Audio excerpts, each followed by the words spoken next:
পশ্চিমবঙ্গ রাজ্য কমিটির অন্যতম সদস্য কমরেড শতরূপ ঘোষ। আমি শতরূপ ঘোষকে বক্তব্য রাখার জন্য অনুরোধ করছি।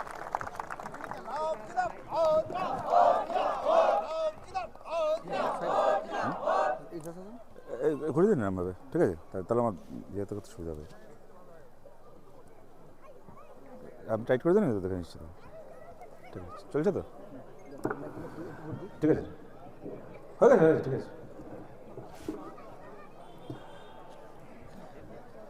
কমরেড সভাপতি, মঞ্চে উপস্থিত আমাদের পার্টির নেতৃত্ব, আপনারা যারা আছেন, আমার গুরুজনেরা, আমার ভাইয়েরা, বোনেরা, বন্ধুরা, দেখুন আর কয়েকদিন পরেই বিধানসভার ভোট হবে। আজকেই যে আমাদের সমাবেশ হচ্ছে, বোধহয় কাল বা পরশু থেকেই মাইক ব্যবহার আপাতত আমাদের বন্ধ রাখতে হবে, সব দলকেই বন্ধ রাখতে হবে মাধ্যমিক পরীক্ষার জন্য। তারপর উচ্চ মাধ্যমিক পরীক্ষা হবে, তারপরে একেবারে আবার মিটিং মিছিল সভা যতদিনে শুরু হবে ততদিনে হয়তো বিধানসভা ভোটের তারিখ, প্রার্থী সবই ঘোষণা হয়ে যাবে এবং আমরা একেবারে বিধানসভা লড়াইয়ের মধ্যে থাকবো। এর আমি খুব বেশি ভূমিকার মধ্যে না গিয়ে আমি শুরুতেই যে কথা বলবো, এই মুহূর্তে বাংলার বিধানসভায় আমাদের কোনো বিধায়ক নেই, আমাদের বিধায়ক সংখ্যা শূন্য।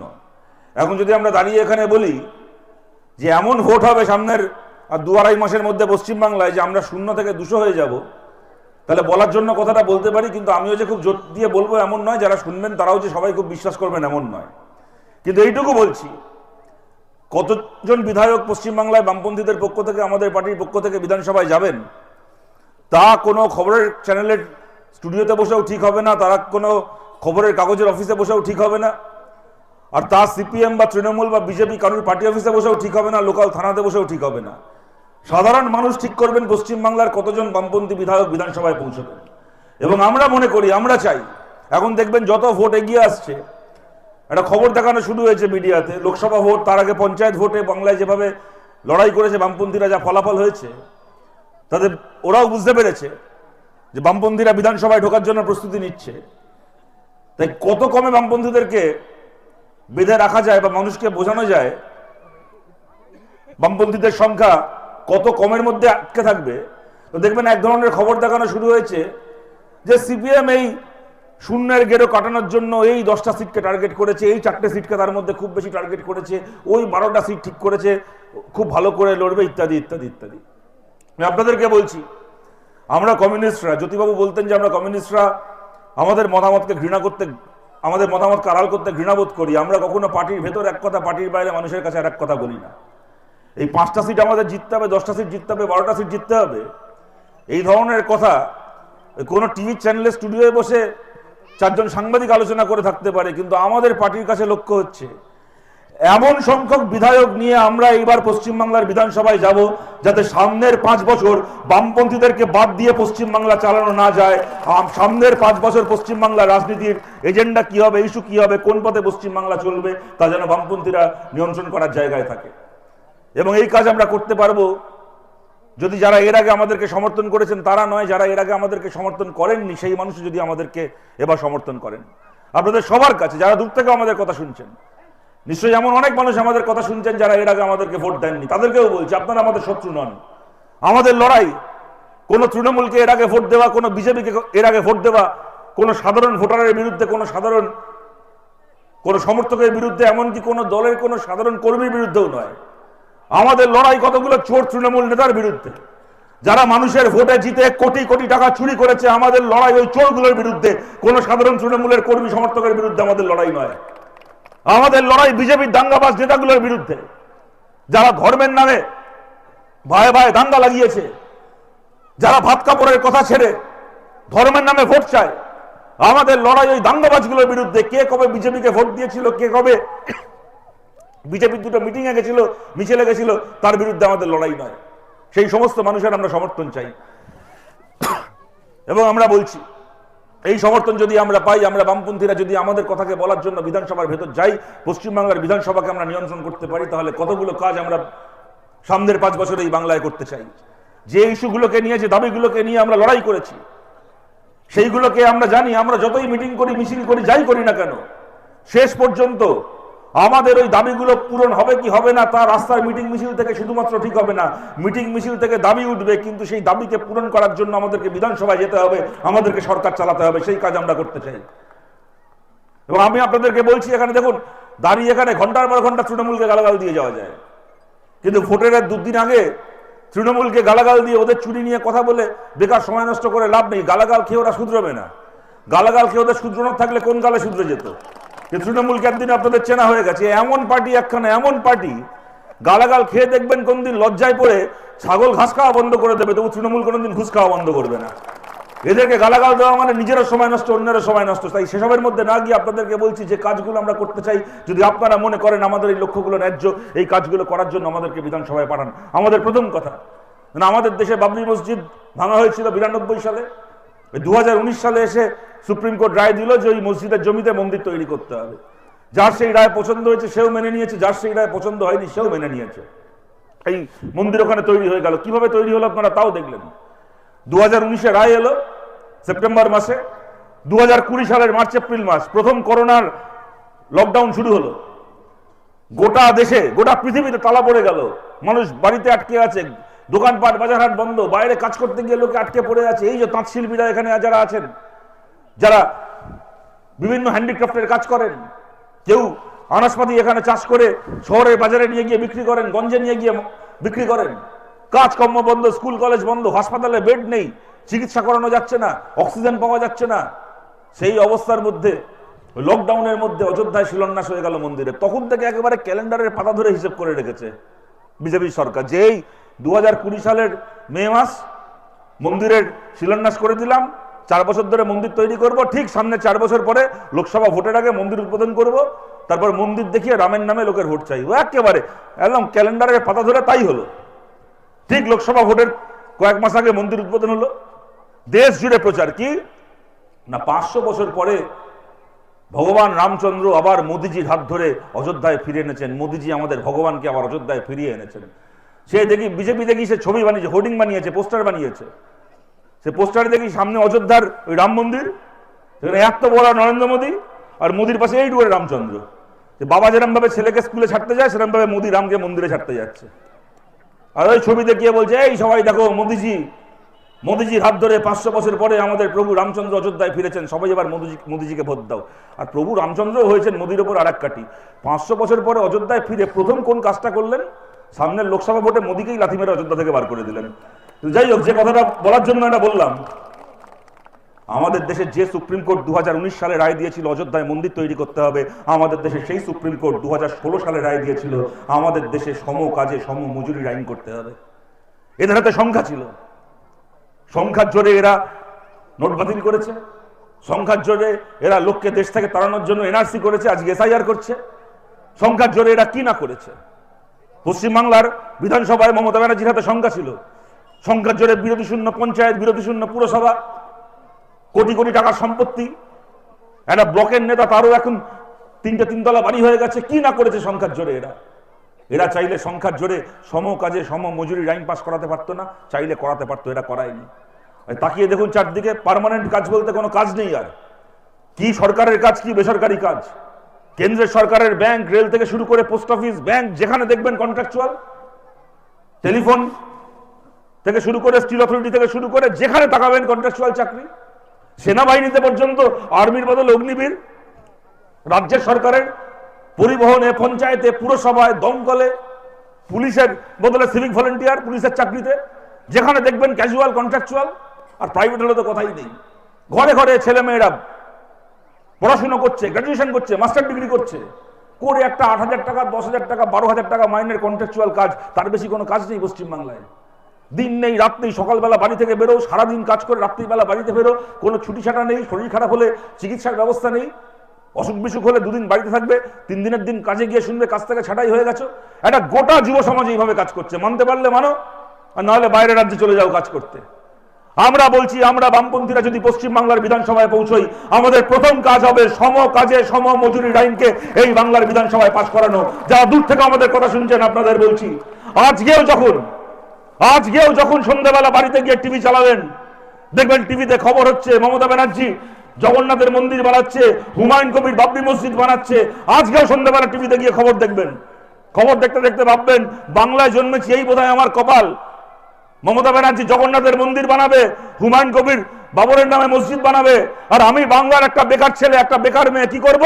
হাতে বাটি নিয়ে ওই মন্দির মসজিদের সিঁড়িতে বসে ভিক্ষে করব, জীবনে কাজকর্মের মুখ দেখবো না। কিন্তু আমরা বামপন্থীরা বলছি, আমরা আপনার এই ভাগ্য বদলাতে চাই, আমাদেরকে জেতান। যদি আমাদের এই লক্ষ্য পূরণ হয়, আজ থেকে 5 মাস পরে, 6 মাস পরে একদিন বাড়িতে ফিরে টিভি চালিয়ে দেখবেন, সেদিন আপনাকে আর মন্দির মসজিদের খবর দেখতে হচ্ছে না, সেদিন আপনাকে আর গরু শুয়োরের খবর দেখতে হচ্ছে না, সেদিন আপনাকে আর ইমাম ভাতা পুরোহিত ভাতার খবর দেখতে হচ্ছে না। টিভি চালিয়ে দেখবেন, আজকে পশ্চিমবাংলার বিধানসভায় বামপন্থীরা সম কাজে সম মজুরির আইন পাশ করিয়েছে। কালকে থেকে আমার চাকরি আর ক্যাজুয়াল কন্ট্রাকচুয়াল নয়, কালকে থেকে আমার চাকরি পার্মানেন্ট। আপনি যত দূর থেকে আমাদের কথা শুনছেন, যদি জীবনে আমাদেরকে ভোট না দিয়ে থাকেন, তাহলেও আপনার কাজকে পার্মানেন্ট করব আমরা। বিজেপি আপনাদের বলেছিল বছরে একদিন রাম মন্দির উদ্বোধনের দিন আপনাদের বাড়িতে প্রদীপ জ্বালাতে। যদি আমাদের বামপন্থীদের এই লক্ষ্য পূরণ হয়, তাহলে জানবেন বছরে একদিন নয়, বছরে 365 দিন আপনাদের বাড়িতে প্রদীপ জ্বলবে। কর্মসংস্থানের প্রদীপ, নিরাপত্তা নিশ্চয়তার প্রদীপ, মাথা উঁচু করে বাঁচার প্রদীপ জ্বলবে ঘরে ঘরে। সিভিক ভলেন্টিয়ারের কাজও যারা করেন, তারাও আমাদের শত্রু নয়, তারাও আমাদের মতো সাধারণ ঘরের সাধারণ ছেলে মেয়ে। একসময় আমাদের দেশে 6 মাস কাজ করলে কাজ পার্মানেন্ট হয়ে যেত, 1 বছর কাজ করলে কাজ পার্মানেন্ট হয়ে যেত। 6 মাস থেকে বেড়ে 1 বছর, 1 বছর থেকে বেড়ে 2 বছর, 2 বছর থেকে বেড়ে 5 বছর। এখন সিভিক ভলেন্টিয়াররা হয়েছে 13 বছর, 14 বছর, 15 বছর ধরে এক কাজ করে যাচ্ছে, আজও তাদের কাজ পার্মানেন্ট নয়। নীল রঙের একটা জামা দিয়ে দাঁড় করে দিয়েছে রাস্তায়। কাজ কি? বালির লরি থেকে পয়সা তোলো, সোন চিপসের লরি থেকে পয়সা তোলো, কোথায় বেআইনি খাদান হচ্ছে সেখান থেকে পয়সা তোলো, কোথায় ভোটের সময় গিয়ে বিডিও অফিসে কে পঞ্চায়েতে নমিনেশন দিতে আসছে, সেখানে তার উপর গিয়ে হামলা করো, লাঠিচার্জ করো। করতে পারলে ভালো, তোমার কাজ থাকবে, নাহলে পরের দিন কাজ থেকে ছাঁটাই। আমাদের সিভিক ভলেন্টিয়ার ভাই বোনরা যারা আছেন গোটা পশ্চিমবাংলায়, আমরা তাদেরকেও বলছি, আমরা বামপন্থীরা যদি পশ্চিমবাংলার বিধানসভায় সেই সংখ্যা নিয়ে যেতে পারি, তাহলে সিভিক ভলেন্টিয়ারের চাকরিকেও স্থায়ী সরকারি চাকরি করব আমরা পশ্চিমবাংলায়। খালি মাস গেলে মাইনে নয়, মর্যাদার ব্যবস্থা করব আমরা বামপন্থীরা, যে মর্যাদা মমতা ব্যানার্জি কোনোদিন আপনাদের দেয়নি। সারা জীবন কন্ট্রাকচুয়াল ক্যাজুয়াল রেখে কলুর বলদের মতো আপনাদেরকে রাখবে। কেন জানে, যেদিন আপনার চাকরি স্থায়ী হয়ে যাবে, পার্মানেন্ট হয়ে যাবে, সেদিন থেকে আপনি তৃণমূলের গোলামি করবেন না। সারা জীবন আপনাকে কলুর বলদ বানিয়ে রাখবে। আমরা বামপন্থীরা আপনাকে গোলামি থেকে মুক্তি দেব। আমরা বামপন্থীরা আপনাকে খালি আপনার কাজের নিরাপত্তা নয়, খালি পেনশন নয়, প্রভিডেন্ট ফান্ড নয়, মেডিক্লেম নয়, আপনাকে কাজের সম্মান দেব, সম্মানের জীবন দেব আমরা বামপন্থীরা, যদি আমরা বামপন্থীরা এই সংখ্যা দিয়ে বাংলার বিধানসভায় যেতে পারি। 100 দিনের কাজ স্বর্গ থেকে কোনো ঠাকুর দেবতা এসে দিয়ে যায়নি, কোনো ভগবান এসে দিয়ে যায়নি। আমরা বামপন্থীরা লড়াই করে এই 100 দিনের কাজ ভারতে চালু করিয়েছিলাম। 2004 সালে এই বর্ধমান থেকে শুরু করে গোটা বাংলায় 35 জন এমপি জিতে পার্লামেন্টে গেছিল, 61 জন এমপি গোটা দেশ থেকে আমাদের বামপন্থী জিতে পার্লামেন্টে গেছিল। কংগ্রেস আমাদের সামনে থালায় করে সাজিয়ে দিয়েছিল, বলো কটা মন্ত্রিত্ব নেবে, কটা লালবাতি গাড়ি চাই, কটা দপ্তর নেবে, আমাদেরকে সমর্থন করো। বিজেপিকে আটকানোর জন্য কংগ্রেসকে সমর্থন করেছিলাম, তার বিনিময়ে একটা লালবাতি গাড়ি চাইনি, একটা মন্ত্রিত্ব চাইনি। বলেছিলাম একটা লালবাতি গাড়ি দিতে হবে না, একটা মন্ত্রিত্ব দিতে হবে না, গ্রাম বাংলাকে, গ্রাম ভারতকে 100 দিনের কাজ দিতে হবে। রাইট টু এডুকেশন, ছেলে মেয়েদের বিনা পয়সায় পড়াশোনা করার আইন করতে হবে। আদিবাসী মানুষের জন্য অরণ্যের অধিকার দিতে হবে, তপশিলি মানুষের জন্য সংরক্ষণ দিতে হবে। তার বিনিময়ে সমর্থন করেছিলাম কংগ্রেসকে। আজকে আমাদের খারাপ লাগে, আমাদের কষ্ট হয় যখন দেখি সারা ভারত 100 দিনের কাজ করে, আর খালি বাংলার খেটে খাওয়া মানুষ, বাংলার শ্রমজীবী মানুষ, তাদের জন্য আজকে 100 দিনের কাজ বন্ধ হয়ে পড়ে আছে 4 বছর। এই কদিন পরে ভোট হবে, ভোটের নোটিফিকেশন বেরিয়ে যাবে, এখন দেখবেন ওই 2-4 দিনের মধ্যে আপনাদের বলে দিচ্ছে 100 দিনের কাজের আবার নোটিশ বেরোবে ডিএম অফিস থেকে, বিডিও অফিস থেকে। ওই পুকুর কাটার কাজ দেবে, 4টে ওই কোথাও রাস্তা তৈরি হচ্ছে, ওখানে স্টোন চিপ, সিট বালি, সিমেন্ট নিয়ে যাওয়ার কাজ দেবে। 2 দিন কাজ করবেন, 3 দিন কাজ করবেন, 10 দিন কাজ করবেন, ভোটটা হয়ে যাবে, কাজ তো থাকবেই না। এই যে কদিন কাজ করলেন ভোটের আগে, তার মজুরি আর পাবেন না।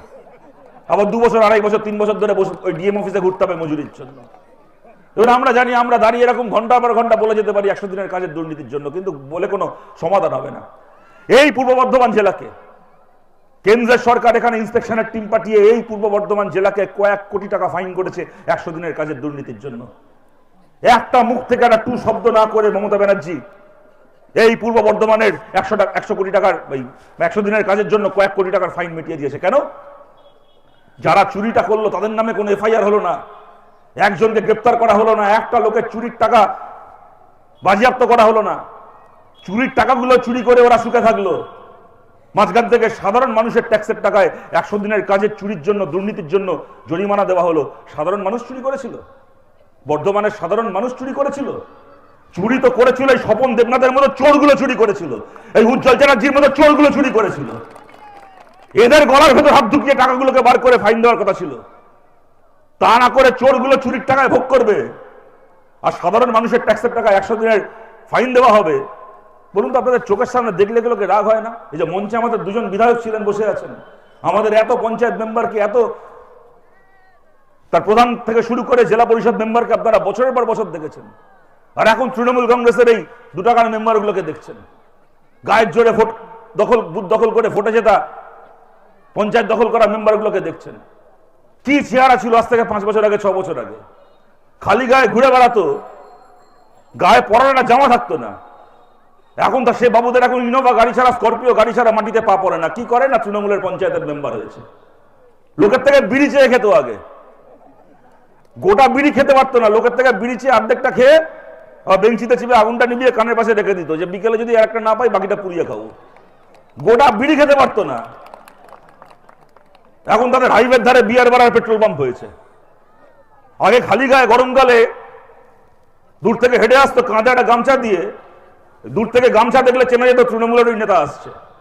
আর সে এখন পঞ্চায়েতের মেম্বার হয়ে এখন দূর থেকে হেঁটে আসবে, এখন আর কাঁধে গামছা দেখবেন না, এখন 2 কিলোমিটার দূর থেকে দেখতে পাবেন গলায় দেবেন একটা কুত্তার বকলেসের মতো সোনার চেন ঝুলছে, দেখলে বুঝতে পারবেন তৃণমূলের পঞ্চায়েতের মেম্বার আসছে। কি হবে এদেরকে গালাগাল দিয়ে? এদের গালাগাল খেয়ে এরা শুধরাবে জীবনে? আমরা বলছি বামপন্থীদেরকে জেতান। যে মাটিতে লাল পতাকা উঠবে, যে মাটিতে বামপন্থীরা জিতবে, যে কেন্দ্রে বামপন্থী বিধায়ক হবে, তৃণমূলের কোন নেতা, তৃণমূলের কোন পঞ্চায়েত মেম্বারের, তৃণমূলের কোন ব্লক সভাপতির বাপের ক্ষমতা হবে না সেখানে গিয়ে লোককে বলে আমাদের মিটিং এ চলো, মিছিলে চলো, তারপরে তোমার জব কার্ড হবে, আমাদের কাছে আগে ব্যাংকের পাসবই জমা দাও, আমাদের কাছে আগে তোমার চেক বই জমা দাও, তারপরে তুমি কাজ করবে, 100 দিনের টাকা তোমার অ্যাকাউন্টে ঢুকলে আগে আমাদের হিস্সা আমরা বুঝে নেব, তারপর বাকি টাকা তুমি পাবে। আগে আমাদেরকে চেক বই দাও, পাসবই দাও, তারপরে বাড়ি তৈরির লিস্টে তোমার নাম উঠবে, বাড়ি তৈরির টাকা অ্যাকাউন্টে ঢুকলে আগে আমরা 100 টাকায় 40 টাকা রাখবো, বাকি 60 টাকা তুমি পাবে। কোনো তৃণমূল নেতার বাপের ক্ষমতা হবে না। সরকারি প্রকল্পের সুবিধা যেমন পাচ্ছেন তেমন পাবেন, এর চেয়ে ভালোভাবে পাবেন। কাউকে ঘুষ না দিয়ে, কাউকে নিজের ব্যাংকের চেক বই পাসবই না দিয়ে, কারোর কাছে হাত জোড় না করে মাথা উঁচু করে 100 দিনের কাজ করবেন। আমরা বামপন্থীরা সেই দিন আবার বাংলায় ফেরাবো। সরকারি স্কুলে শিক্ষক নিয়োগ, চাকরি বিক্রি, এখানেও একই কথা। ওরা চুরি করে যাবে, আমরা তার বিরুদ্ধে মিটিং মিছিল করব, তাও মামলা করব, আদালত রায় দেবে, লোকের চাকরি বাতিল হবে, আর একবার চাকরির নিয়োগের বিজ্ঞাপন বেরোবে, আর একবার নিয়োগ হবে, আবার চুরি করবে, আবার মামলা হবে, আবার নিয়োগ বাতিল হবে। এই চোর পুলিশ খেলা চলছে পশ্চিমবাংলায় 15 বছর ধরে। বিজেপি চাইলে সব করা চোরকে জেলের ভাত খাওয়াতে পারতো, পারেনি। ওরা চায়নি, ওরা করেনি। কিন্তু এই চলবে বলুন তো বাংলায়? ওরা চুরি করে যাবে আর আমরা মিটিং মিছিল আর মামলা করে যাব। জীবনে স্কুলগুলোতে ঠিকঠাক শিক্ষক নিয়োগ হবে না। প্রশ্ন তো খালি যারা চাকরি করছে তাদের প্রশ্ন না, আমাদের ঘরের যে ছেলে মেয়েগুলো পড়াশোনা করতে যাচ্ছে স্কুলে, কাদের কাছে পড়াশোনা করছে বলুন তো ছেলে মেয়েগুলো? যোগ্যতায় চাকরি পাওয়া শিক্ষকের বদলে ঘুষ দিয়ে চাকরি কেনা শিক্ষকদের কাছে আমাদের ঘরের ছোট ছোট ছেলে মেয়েগুলো পড়াশোনা করছে। আর যার বাপ মার একটু সামর্থ্য রয়েছে, খাই না খাই ছেলেকে মেয়েকে এখন গ্রামে গ্রামে গজিয়ে উঠছে private school, model school, missionary school, mission school, সেখানে ভর্তি করতে হচ্ছে। আজকে পশ্চিমবাংলার আজ থেকে 10 বছর আগে, 12 বছর আগে বাংলার সরকারি স্কুলগুলোর ছেলেমেয়েরা মাধ্যমিকে উচ্চ মাধ্যমিকে র্যাঙ্ক করত। সরকারি স্কুলের ছেলেমেয়েরা ডাক্তার, ইঞ্জিনিয়ার, মহাকাশ বিজ্ঞানী থেকে শুরু করে মাথা উঁচু করে জীবন কাটাতো। আজকে বাপ মা যদি 2টো পয়সা থাকে খরচা করার মতো, 2টো টাকা থাকে বাড়তি খরচা করার মতো, ছেলে মেয়েকে সরকারি স্কুল থেকে ছাড়িয়ে মিশন স্কুল, মডেল স্কুলে ভর্তি করতে হচ্ছে। কেন? সরকারি স্কুলগুলোর এই অবস্থা। শিক্ষক নেই, মিড ডে মিল নেই, ঠিকঠাক পরিকাঠামো নেই, আর পড়াশোনা শেষ করলে চাকরি তো এমনিও নেই। তাই আমরা বলছি বামপন্থীরা, একমাত্র আমরা পারি পশ্চিমবাংলায় চুরি দুর্নীতি বন্ধ করে সমস্ত, খালি স্কুল বলে নয়, যতগুলো সরকারি দপ্তর রয়েছে পুলিশ থেকে শুরু করে, দমকল থেকে শুরু করে, ফুড ডিপার্টমেন্টের এসআই থেকে শুরু করে, পঞ্চায়েত, পুরসভা, যত শূন্য পদ রয়েছে সমস্ত শূন্য পদে লোক নিয়োগ করা, একটা পয়সা ঘুষ না দিয়ে আপনাদের ছেলেমেয়েরা চাকরি পাবে, আমাদের ভাই বোনেরা চাকরি পাবে। একটা পয়সা ঘুষ না দিয়ে পশ্চিমবাংলার ছেলেমেয়েরা মর্যাদার সঙ্গে কাজ করবে।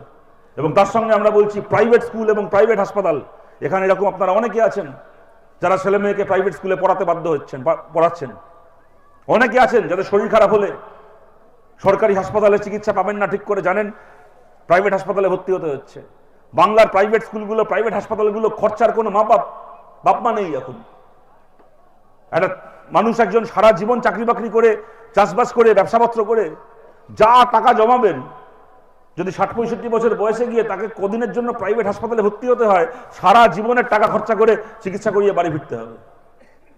বলগাহীনভাবে ইচ্ছে মতো টাকা নেবে প্রাইভেট স্কুল, প্রাইভেট হাসপাতাল। এই দিনও পশ্চিমবাংলায় শেষ করতে হবে। আমরা বলছি, আমরা বামপন্থীরা পশ্চিমবাংলার বিধানসভায় এই আইন পাশ করাতে চাই যাতে প্রাইভেট স্কুল এবং প্রাইভেট হাসপাতালের খরচাও সরকার থেকে বেঁধে দেওয়া হয়, নিয়ন্ত্রণ করা হয়। ইচ্ছে মতো আর কোনো প্রাইভেট স্কুলের মালিক ইচ্ছে মতো স্কুলের মাইনে বাড়াতে পারবে না। সরকারের অ্যাপ্রুভাল ছাড়া প্রাইভেট স্কুলের মালিক ইচ্ছে মতো, আমি কখনো কথা বলবো না আমরা যে সরকারি স্কুলে যেরকম আপনার বাড়ির ছেলেমেয়েরা বিনা পয়সায় পড়াশোনা করে, প্রাইভেটেও বিনা পয়সায় পড়াশোনা করবে, তা হবে না। মাইনে দিয়ে পড়তে হবে। মালিক ব্যবসা করছে, সেও 2 টাকা মুনাফা করবে, লাভ করবে। কিন্তু একটা বাচ্চাকে স্কুলে পড়ানোর জন্য মাস গেলে ৫,০০০ টাকা, ৬,০০০ টাকা করে এখন মাইনে হয়ে যাচ্ছে একটা প্রাইভেট স্কুলে, সেই দিন বন্ধ করতে হবে। একটা প্রাইভেট হাসপাতালে আপনি ভর্তি হলেন মানে টেস্ট করার নাম করে, এই করার নাম করে, সেই করার নাম করে ৫ লাখ টাকা, ৬ লাখ টাকা, ৭ লাখ টাকা বিল করবে 3 দিন, 4 দিন, 5 দিন হাসপাতালে ভর্তি থাকলে। ওই অবস্থা শেষ করতে হবে পশ্চিমবাংলায়। অবশ্যই প্রাইভেট মালিক ব্যবসা করবে, প্রাইভেট স্কুলের মালিক, প্রাইভেট হাসপাতালের মালিক ব্যবসা করবে, কিন্তু সেই ব্যবসা এমন ভাবে করা যাবে না যে সাধারণ মানুষ, শ্রমজীবী মানুষ ওখানে চিকিৎসা করাতে গিয়ে, কি ছেলে মেয়েকে পড়াশোনা করাতে গিয়ে পথে বসে। এই আইন আমরা বাংলার বিধানসভায় আনতে চাই, যেখানে এই খরচাকে সরকার থেকে নিয়ন্ত্রণ করা হবে। আর আপনারা জানেন এই কাজ একমাত্র আমরা বামপন্থীরা করতে পারি। জীবনে কখনো তৃণমূল, বিজেপির মতো দল এই কাজ করবেও না, করতে পারবেও না। কারণ এই সমস্ত প্রাইভেট মালিকদের টাকায় ওদের দল চলে। এদের কাছ থেকে ইলেকট্রাল বন্ডের টাকা নিয়ে, আরো বিভিন্নভাবে টাকা নিয়ে, এদের টাকায়, এদের দয়ায় ওদের নেতাগুলোর ঘর সংসার চলে। আমরা কমিউনিস্ট পার্টি করি, এইসব প্রাইভেট মালিককে আমরা 2 পয়সার পুষি না। আমরা এদের খাইও না, এদের পড়িও না, এদের 2 পয়সা পুষি না। আমরা পারবো ওদের এই একতরফা মুনাফাখোরির বিরুদ্ধে বাংলার জনগণের জন্য এই ব্যবস্থা চালু করতে, এই আইন চালু করতে। এবং তার পাশাপাশি আপনাদের বলছি, ৭৭ সালে বামফ্রন্ট সরকার আসার আগে আমাদের ইস্তেহারে ছিল, বামপন্থীদের ইস্তেহারে ছিল, আমার গুরুজনেরা আমার থেকে ভালো জানেন, যে সরকারে আসলে আমরা 8 ক্লাস পর্যন্ত, ক্লাস 8 পর্যন্ত সরকারি স্কুলে পড়াশোনা ফ্রি করব। ৭৭-এ বামফ্রন্ট সরকার এলো। আমরা ইস্তেহারে বলেছিলাম, সেই সময় জ্যোতিবাবু বলেছিলেন, প্রমোদ দাশগুপ্তরা বলেছিলেন আমাদের ইস্তেহারে যে 8 ক্লাস, ক্লাস 8 পর্যন্ত পড়াশোনা ফ্রি করা হবে। সরকারে আসার পরে সে বছরই ক্লাস 8 কয়েকদিনের মধ্যে 10 ক্লাস পর্যন্ত, তার কয়েকদিনের মধ্যে 12 ক্লাস পর্যন্ত পশ্চিমবাংলার সরকারি স্কুলে পড়াশোনা সম্পূর্ণ ফ্রি করা হয়। ভারতে যা কোনোদিন কেউ কল্পনা করতে পারেনি, প্রথম করে বাংলায় বামফ্রন্ট সরকার। আর এইবার আমরা বলছি, এর আগে বামফ্রন্ট সরকার 12 ক্লাস পর্যন্ত বাংলার সরকারি স্কুলে পড়াশোনা ফ্রি করে গেছিল। এইবার আমরা সুযোগ পেলে আমাদের পরের লক্ষ্য হচ্ছে মাস্টার ডিগ্রি পর্যন্ত পশ্চিমবাংলার সরকারি কলেজ, বিশ্ববিদ্যালয়ে পড়াশোনা সম্পূর্ণ বিনা পয়সায় করা। আমাদের বাংলা ছেলে মেয়েদের পা থাক মাটিতে, তাদের মাথা আকাশকে স্পর্শ করুক, তাদের পাশে থাকবে রাজ্যের সরকার। 12 ক্লাস পর্যন্ত বাংলার ছেলে মেয়েরা বিনা পয়সায় পড়াশোনা করবে সরকারি কলেজ, বিশ্ববিদ্যালয়ে। এবং একটি কথা আমরা আমাদের লোকসভা ভোটের আগে বলেছিলাম, আমাদের ইস্তেহারে ছিল না, আমাদের সেই লক্ষ্য পূরণ হয়নি, আমরা কোনো আসন জিততে পারিনি বলে সেই কাজটা আমরা করতে পারিনি। এবার আমাদের ইস্তেহার কয়েকদিনের মধ্যে বেরোবে। আমাদের প্রাথমিক লক্ষ্য থাকবে আমাদের ইস্তেহারে, যা আমরা এখান থেকে বলতে চাই, যেখানে যেখানে আমাদের বামপন্থী এমএলএরা জিতবে, এই পূর্বস্থলী থেকে শুরু করে বাংলার যেখানে যেখানে আপনারা মনে করবেন, মানুষ মনে করবেন আপনাদের আশীর্বাদে, আপনাদের সমর্থনে সিপিআইএম এর এমএলএরা জিতে পশ্চিমবাংলায় যাবেন, বিধানসভায় যাবেন, সেই প্রতিটা কেন্দ্রে একজন বিধায়কের 5 বছরের তার বিধায়ক তহবিল, এমএলএ ল্যাডের যে টাকা, মোট টাকা 5 বছরের, সেই মোট টাকার 3 ভাগের 1 ভাগ টাকা বরাদ্দ করা হবে আলাদা করে মহিলাদের উন্নয়নের জন্য বিভিন্ন প্রকল্পে আমাদের প্রত্যেকজন বিধায়ক তহবিলের 3/1 ভাগ টাকা বরাদ্দ হবে খালি মহিলাদের উন্নয়নের জন্য প্রকল্পে। মহিলাদের জন্য, মেয়েদের জন্য স্কুল তৈরি করা, কলেজ তৈরি করা, আইসিডিএস সেন্টারগুলোকে শক্তিশালী করা, আশা কর্মীদের জন্য, অঙ্গনবাড়ি কর্মীদের জন্য বিভিন্ন স্কিম, সরকারি স্কিম, সেগুলোর কাজ যাতে ব্লকে ব্লকে ভালো করে হয় তার জন্য সেই সেন্টার তৈরি করা। মেয়েদের জন্য প্রতিটা ব্লকে একটা করে খেলাধুলো স্টেডিয়াম তৈরি করা, যেখানে মেয়েদের খেলাধুলো পরিকাঠামো, তাদের ট্রেনিং এর ব্যবস্থা থাকবে, যাতে আমাদের বাংলা থেকে আরো অনেক ঝুলন গোস্বামী, আরো অনেক ঋষা ঘোষ, আরো অনেক পিয়ালি বসাকরা তৈরি হতে পারেন। ব্লকে ব্লকে মেয়েদের জন্য খেলাধুলোর পরিকাঠামো গড়ে তোলা, মেয়েদের জন্য হাতের কাজ শেখার বিভিন্ন সেন্টার তৈরি করা, যেখানে সেলাইয়ের কাজ, মেকআপ আর্টিস্টের কাজ, মোবাইল সারানোর কাজ, অন্যান্য বিভিন্ন কাজ শিখে যে মহিলারা বিভিন্ন পেশায় যুক্ত হতে চান তাদের সেই পেশায় যুক্ত করার জন্য তাদেরকে ট্রেনিং দিয়ে গড়ে তোলা। এই কাজগুলো করার জন্য আমাদের প্রত্যেকজন বিধায়ক তার বিধায়ক তহবিলের 3/1 ভাগ টাকা বরাদ্দ করবেন। আমাদের ইস্তেহারে থাকবে এই কথা, আমাদের আগামীর লক্ষ্য। এবং আপনাদের বলছি, দেখুন, যারা এখানে আমার গুরুজনেরা রয়েছেন, যারা আমার সমবয়সীরা রয়েছেন, আমার থেকে ছোট একটু আধটু যারা আছেন, যারা বামফ্রন্ট সরকারের সময়টাকে দেখেছেন, যারা দূর থেকে আমার কথা শুনছেন, আর যদি প্রশ্ন করা হয় এই যে 34 বছর বামপন্থীরা পশ্চিমবাংলায় সরকার চালিয়েছে, এই 34 বছরে যাতে পশ্চিমবাংলার স্কুল, কলেজ, রাস্তাঘাট, হাসপাতালের উন্নয়ন হয়, এই সব কাজ করার ব্যাপারে বামফ্রন্টকে 100-এ কত দেবে বামফ্রন্ট সরকারকে? তা আপনারা কেউ হয়তো বলবেন বামফ্রন্টকে 100-এ 70 দেবো, কেউ বলবেন 80 দেবো, কেউ বলবেন 90 দেবো, আবার কেউ হয়তো বলবেন 5 দেবো, 10 দেবো, 12 দেবো, 0 দেবো, তাও কেউ বলতে পারেন যে কোনো কাজ করতে পারেনি বামফ্রন্ট। যদি জিজ্ঞেস করা হয় 34 বছরে যাতে পশ্চিমবাংলায় কলকারখানা হয়, লোকে চাকরি বাকরি খুব ভালো হয়, আইন শৃঙ্খলার অবস্থা খুব ভালো থাকে, এইগুলোকে নিশ্চিত করার ব্যাপারে বামফ্রন্ট সরকারকে 100-এ কত দেবে? আবার কেউ হয়তো বলবেন 60, 70, 80, কেউ বলবেন 5, 10, 0, 2, 10, 12 বলবেন কেউ। কিন্তু যদি প্রশ্ন করা হয় 34 বছর বাংলায় বামফ্রন্ট সরকার চালিয়েছে, এই 34 বছর যাতে বাংলার প্রত্যেকজন মানুষ নিজের ইচ্ছে মতো নিজের ধর্ম পালন করতে পারেন, এই পরিবেশ বজায় রাখার প্রশ্নে বামফ্রন্টকে কত দেবে? আমাদের অতি বড় শত্রুকেও বলতে হবে এই প্রশ্নে বামফ্রন্ট সরকারকে আমরা 100 দেবো।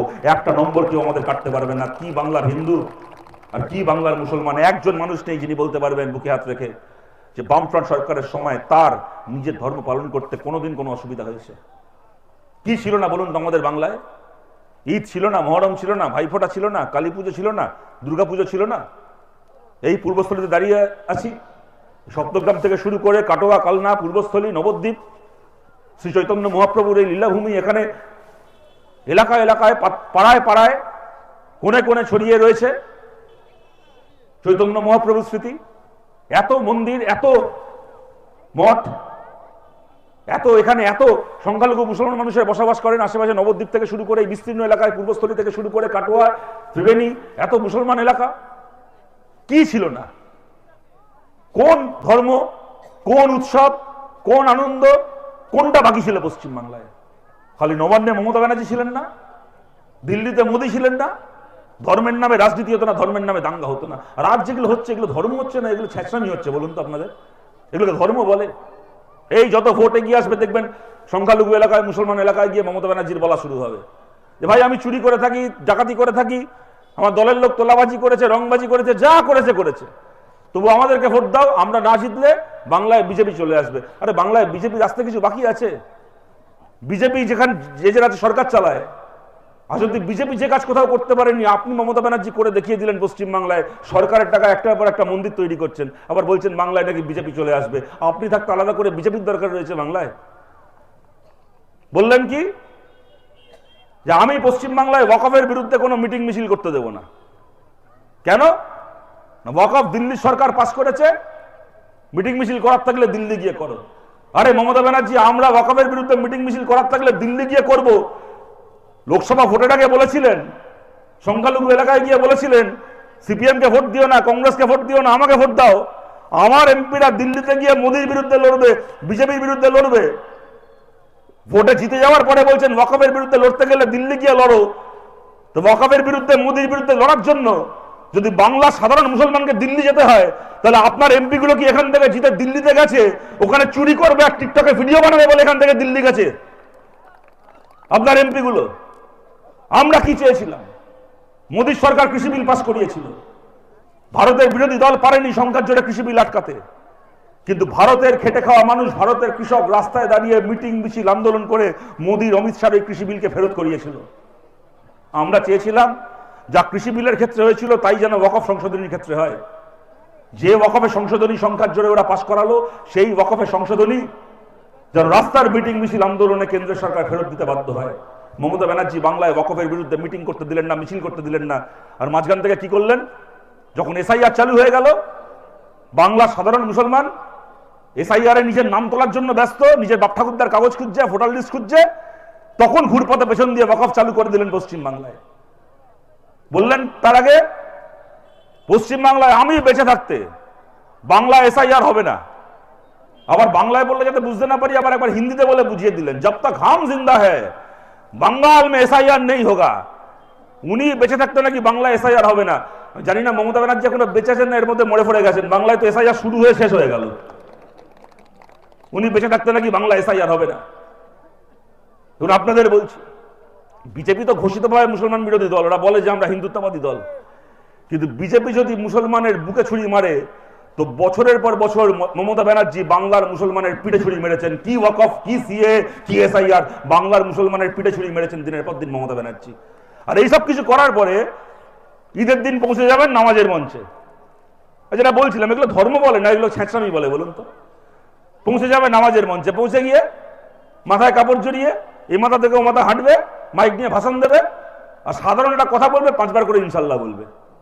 আমি বিশ্বাস করুন, আমি অনেক ধার্মিক মুসলমান মানুষকে দেখেছি, অনেক হাজি সাহেবকে দেখেছি, মৌলভী সাহেবকে দেখেছি, তারা একেবারে ইমানের সঙ্গে ধর্ম পালন করেন, 5 ওয়াক্ত নামাজ পড়েন। এরকম বহু মানুষকে দেখেছি, আমি জীবনে কাউকে দেখিনি একটা সাধারণ কথা বলার সময় 5 বার ইনশাল্লাহ বলতে। এই একমাত্র পিসেই মমতা ব্যানার্জি। কেন বলেন? এই হচ্ছে রাজনীতি। মঞ্চে দাঁড়িয়ে ভাষণ দিতে দিতে একবার করে ইনশাল্লাহ বলবেন আর মনে মনে হিসেব করবেন, এই যে আমি একবার ইনশাল্লাহ বললাম, আমার 5টা মুসলিম ভোট বাড়লো তো। এটাকে রাজনীতি বলে না ব্যবসাদারি বলে বলুন তো? এটাকে ছেঁচড়ামি বলে এটাকে। আর একটা হচ্ছে ওদিকে শুভেন্দু অধিকারী, যে কদিন তৃণমূল করতো ওর থেকে বড় মুসলমান কেউ ছিল না। ঈদের দিন টিপু সুলতান মসজিদের ইমাম তার সঙ্গে বসে নামাজ পড়তো, তারপরে শাহাবুদ্দিন বলে নাকি কে আছে তার বাড়িতে নাকি গিয়ে 3 বাটি গরুর মাংস খেত। সে এখন বিজেপিতে গিয়ে চলে হয়ে গেল বিরাট হিন্দু বীর। আগে মাথায় টুপি পরে নামাজ পড়তো, এখন সে গলায় এখন দেখি কণ্ঠি পরে গেরুয়া তোয়ালে জড়িয়ে এখন জয় শ্রীরাম বলে, সে এখন রামনবমী মিছিল করছে। এগুলো ধর্ম হচ্ছে নাকি এগুলো ছেঁচড়ামি হচ্ছে বলুন তো? আমরা বাংলার সাধারণ মানুষের কাছে বলছি, ওদের এই রাজনীতির জন্য একে অপরকে শত্রু বানাবেন না। বাংলার কোন রকম হিন্দু ছিল বলুন তো যে মমতা ব্যানার্জিকে বলেছিল যে দিদি আমাদের খুব মন্দিরের অভাব হয়েছে, আমাদের পুজো করার জন্য মন্দির পাচ্ছি না, আপনি আমাদের জন্য দীঘায় একটা মন্দির বানান, উত্তর বাংলা একটা মহাকাল মন্দির বানান। কোন সাধারণ হিন্দু বলতে গেছিল মমতা ব্যানার্জিকে? কোন সাধারণ হিন্দু মমতা ব্যানার্জিকে বলেছিল যে দিদি আমাদের পুজো কমিটিকে চাঁদা দিন, নাহলে আমরা দুর্গা পুজো করতে পারছি না? বাংলার কোন সাধারণ মুসলমান মমতা ব্যানার্জিকে বলেছিল যে আমাদেরকে ইমাম ভাতা দিন, ইমাম সাহেবদেরকে, নাহলে বাংলায় ইসলাম উঠে যাবে? কেউ বলেছিল?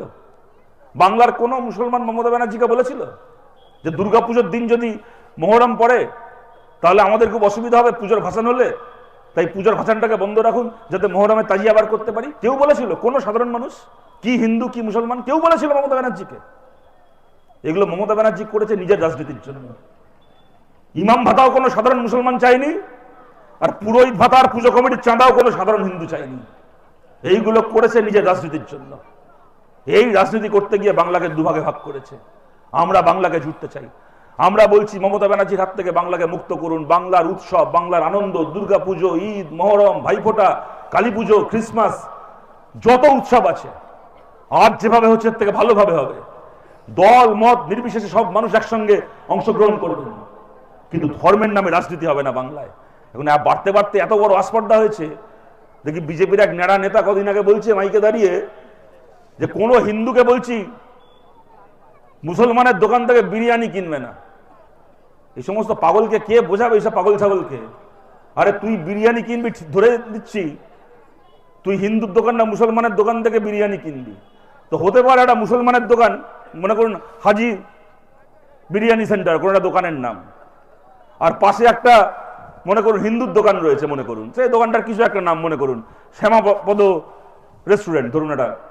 এবার হতেই পারে বর্ধমানের মানুষ, আমাদের বাংলা শস্যের রাজধানী, এটা বাংলার কৃষক আন্দোলনের পীঠস্থান এই বর্ধমান।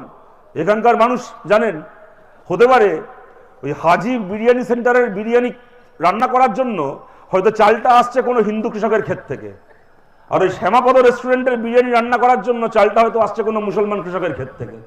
কে বোঝাবে এসব বিজেপির পাগল ছাগলকে এইসব কথা? ওরা বিরিয়ানির দোকানের হোর্ডিং করে ঠিক করবে কোনটা হিন্দুর বিরিয়ানি আর কোনটা মুসলমানের বিরিয়ানি। তার থেকে বড় কথা, আজকে এ পশ্চিমবাংলা কেমন পশ্চিমবাংলা বলুন তো, যেখানে নাকি বিজেপি বিরোধী সরকার রয়েছে, আর সেখানে দাঁড়িয়ে একটা বিজেপির নেতা ফতোয়া দিচ্ছে যে মুসলমানের দোকান থেকে কেনা যাবে না।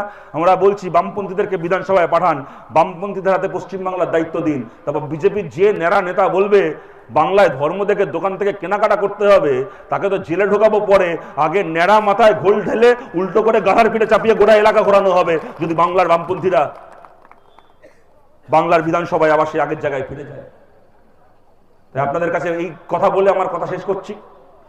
দেখুন, এই পূর্বস্থলী কেন্দ্র বহু লড়াইয়ের সাক্ষী। 2011-এ আমরা এখানে হেরেছি, আবার এখানকার মানুষই মনে করেছেন আমাদেরকে জেতাবেন।